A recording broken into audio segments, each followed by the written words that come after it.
Bianca Gonzales, nananatiling kapamilya, muling pumirma ng kontrata sa ABS-CBN. Patuloy na mananatiling kapamilya si Bianca Gonzales matapos niyang muling pumirma ng panibagong kontrata sa ABS-CBN.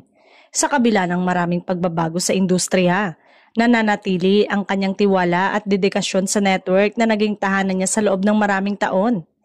Isa pa sa pinakaabangan ay ang pagbabalik ng Pinoy Big Brother para sa panibagong season, kung saan hindi mawawala si Bianca bilang isa sa mga matagal ng host ng programa.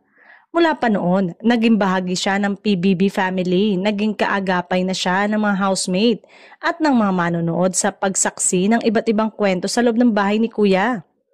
Ipinahayag ni Bianca ang kanyang pasasalamat sa patuloy na tiwala ng ABS-CBN sa kanya bilang host at sa proyektong muling ibinibigay sa kanya. Para sa kanya, malaking karangalan ang patuloy na makapaglingkod at makapagbigay inspirasyon sa mga kapamilya dito sa Pilipinas at sa iba't ibang panig ng mundo.